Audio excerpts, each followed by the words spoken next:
So I mentioned that the top 3 has much to do with what Björn just presented to us, because actually I reviewed the different ways a company or a young company can go to market and grow a bit faster. Because as you said, there's a gap between those early stages where you're in academia or you're just spinning out from another company and you might have a good product, but you're still in those early phases where you need maybe angel money. And then there's a big gap with no middle-sized company, because some of them died out. You gave a sad example. Some others were simply bought by bigger ones. And then you have the big ones. So I just looked at what's existing out there. It's not going to answer all the question, but I think it's pretty interesting. And my number 3 is actually, I was looking at the path of many of the companies which I had on my podcast, because I was looking for what's the follow-up money they got. And I was just looking at what happened since the last time I spoke with them. And for a couple of them, I was pretty surprised to see that they got money, but they didn't got investor. I was like, what's the trick? And actually, if you look a bit deeper into that, you look at there's some pockets of money out there given by governments, given by charities, given by foundations, which are set for a specific target. I mean, last month, I gave the example of that company making desalination from waves. Well, there's a competitor to that company which just got money from the Californian state, who was saying, I don't care who you are, I don't care how you do it, there's wave and there's water, I want you to desalinate water. Whoever can do the link between those will get money. I have another example with Pure Affinity in the UK, who's going after PFAS, and there's a pocket of money which was made available for companies going after PFAS, and they got a grant, and not a small one. We're talking of several millions. So it's really an interesting way to found the path of a company. It's not helping them to go past the first base. I mean, it's really how to go to the first base, but that's a cool way to start up. Is it something you encountered yourself? Absolutely, I have realized that. In the US, there's the Bureau of Reclamation. The Bureau of Reclamation, they also have some couple of projects or let's say some milestones, and they invest into companies who go with that further. I know, for instance, the company Orb, with the online biological sensors, they got a grant from there. So pretty interesting. You're fully right. I mean, the question always is, I mean, you have to apply for that. Yeah. You have to submit a lot of material, you have to take time for that. It's not that, there's something. There's reporting involved. Exactly. It's a long way, and it's not granted that you get it, right? Doesn't mean that you applied for that and then you get it. No, there are still the chance that someone else will get it, because there's a limited in funding, right? They have just a pot, and if the pot is empty, the pot is empty. But you have various players. You have the Bill and Melinda Gates with the Reinvented Toilet Challenge. Do you have any examples for that here for Europe? I mean, I know these Bureau of Reclamation. I think the other things was also in the US. There were a lot of projects with Horizon 2020 in Europe. But this is gone. So this is gone, but those projects are still ongoing and are still funded. Yeah, but even 2020 is past, but still the projects are not all finished. You cannot apply anymore for Horizon 2020. But there are new pockets. I don't have the names right now from the top of my head, but I saw that there are new pockets available in specific markets and specific needs. So it's probably a good thing if you're in that process of launching your company to look at what's available on the market and try to fit yourself into that. I mean, I'm not saying trick the rules. I'm saying maybe there's a need, and if you bend it the right way, well, you can get the right money for that. You're absolutely right. You have to look for that. And I mean, Horizon 2020, I think, was from the European Union. Absolutely. If I'm not right. So I think they are local. There are always local pots you can apply for. Then you have to go to the next level. For us, it would be the European Union. And also the World Bank, I know that they have some pots for that. Yeah, and the World Bank in the various geographies, like if you go to the Asian Development Bank, works as well. But that was my number 3, so to really kick off. So the question is, how do you go to the next level? And that's my number 2. Okay. And that's what you somehow spoiled with your section, because to me, what's interesting to see is to see companies like Xylem, with the Xylem Innovation Labs. Like in the past, we had Suez with Suez Ventures, which will probably come back at some point with Veolia. And all those innovations, what's interesting with their approach is what they're saying is that, hey, come on guys, we're big, which means we have sometimes trouble to go to the very nitty-gritty details of R&D and find out the hidden gems. But if you have one of these hidden gems, we can help you grow, because we have the structure and we have all the people which need to have that to keep feeding their growth or solving their issues. So it's a nice combination which sounds like a win-win, something I see personally with the company I'm working for, GF Piping System. We're always up for these kind of startups which need to have more exposure to new markets and things like that. And I think that was very structured approach, and I think the best one in that field right now, it's also the latest one, is the Xylem Innovation Labs. It's really interesting. But what's the goal for instance, I know the Xylem Innovation Lab, I mean, this pretty new, it came up last year. I know that Ecolab, for instance, they have also something. There are a lot of companies, they have something. But I mean, to be very blunt, what is the goal for these kind of companies? The goal for these companies, from my perspective, if this technology or this company is becoming big, or let's say successful, or let's say it would fit into their portfolio, they want to be the first who know about that, and then they want to implement them into the portfolio. That is a little bit the part. I mean, that's a game, absolutely. Right? It's external growth. I'm not going against that, not at all. But I think in entrepreneurship, something which...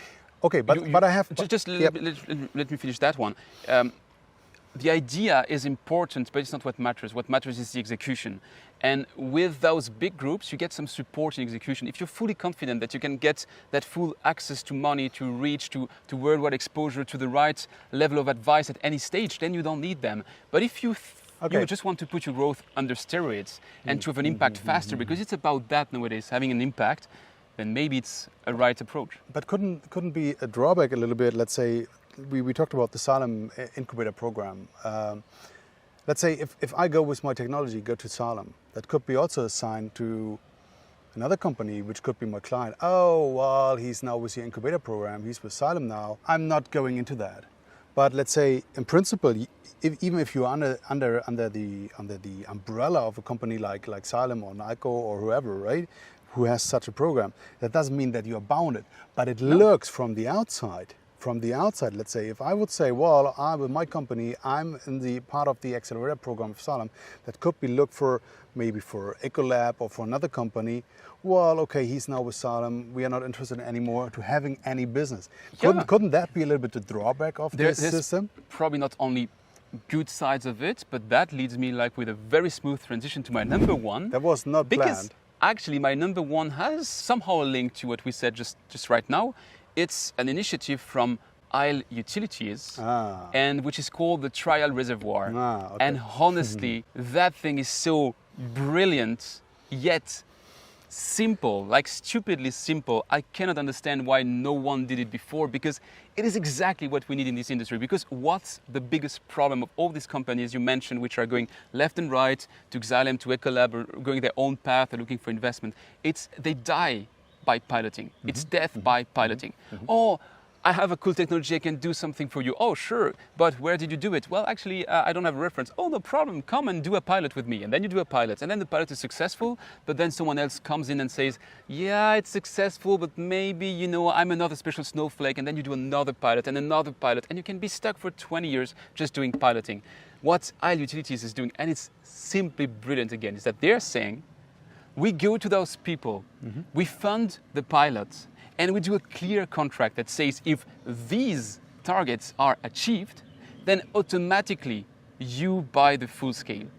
And that is so that simple, because that means that in this early stage of the project, before even piloting, it's not about the commitment. The commitment is very important, but it's not the most important. The most important is that to sign off this kind of stuff, you need to have the right people and the right stakeholders on the table. So it's not just some technical director who wants to do a pilot. It's a full organization, be it a utility, be it an industrial customer, who says, I need that because I have that trouble. And if someone was able to solve that trouble, then I'd go for the full scale, because that makes a lot of business sense to me.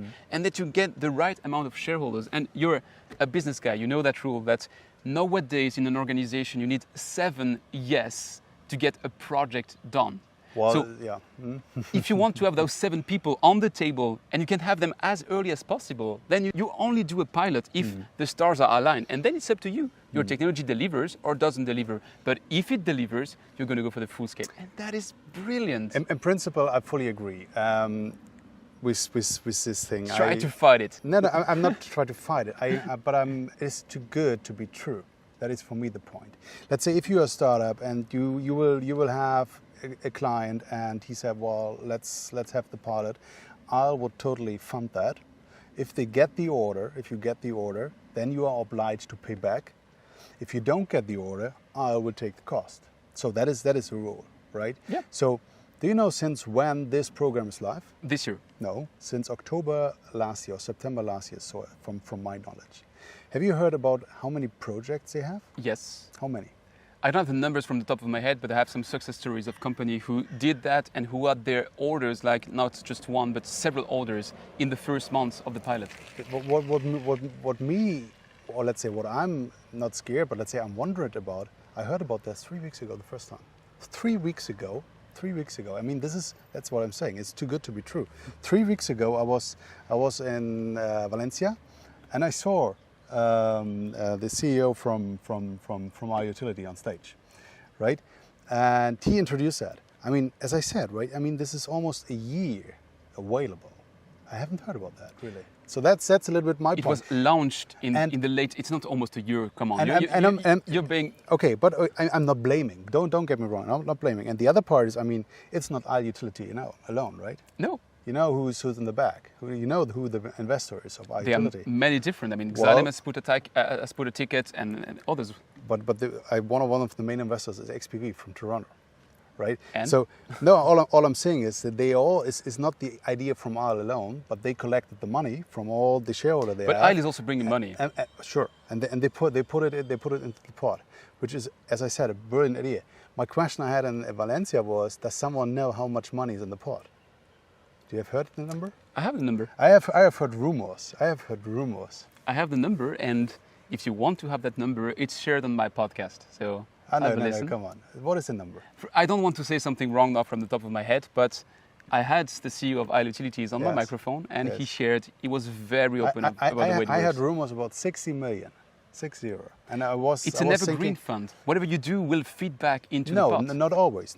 Only if it is successful. Yeah. As I said, but if it fails, then the costs always are. Yeah. That is a little bit, that's a good thing. It's not but then you apply, if it is successful, then you apply. So then the money comes back. It's not a closed bucket, which means that 20% of the benefits of IL Utilities, I don't want to give wrong numbers right now, but you're pushing me in the corner. 20% of their benefits go into that pocket, which means it will keep funding those pilots. Yeah. So it's not like a closed bucket. It's like they're adding to an idea which is brilliant to start with, and which is so brilliant. Honestly, you know who should be doing that? States.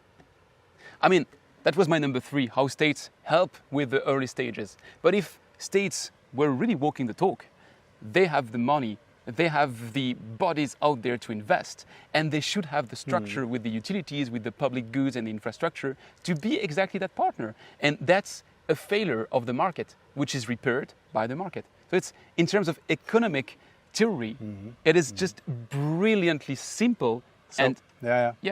I would love to talk to a company who you said who was successful with that. I'll introduce you to them. Please do. I would love to hear the story. See, the German guy never believes me. No. I totally believe you. Don't get me wrong.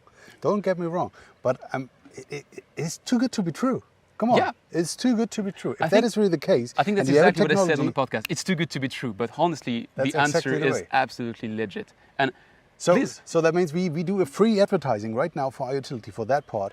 If you are technology and you're looking for the first pilot, reach out to them and try to get be part of the pot. And something interesting as well is that what they are looking for is they don't want to be too conservative. They don't want to fund only pilots which are guaranteed to succeed. They want to be funding pilots that might be at risk, because that's the full aim of it. It's because if it's dangerous, then the impact might be even bigger. So it's a nice balance to find between too much risk, because then the pockets get empty or it needs to be refilled, and being too conservative, because if that's the case, then it's just too easy for end users to get IL to finance the pilots. But that is fascinating. It's so fascinating topic. Do you know whether for instance, Salem, you said Salem has also a ticket. Are they involved in the decision whether this pilot is yes or no? I don't have now all the nitty-gritty details. So if someone is watching right now in the comments, just come and drop your opinion if you don't know, and advised content if you're absolutely familiar with the process. And maybe that's an open invitation. If someone from IL Utility wants to join us on one of our next live events, which will happen pretty soon, we'll be very happy to take that, because I firmly believe that's the way to go. And there will be never too much advertising for such a great initiative. Absolutely. Great 3 ideas. I love that. So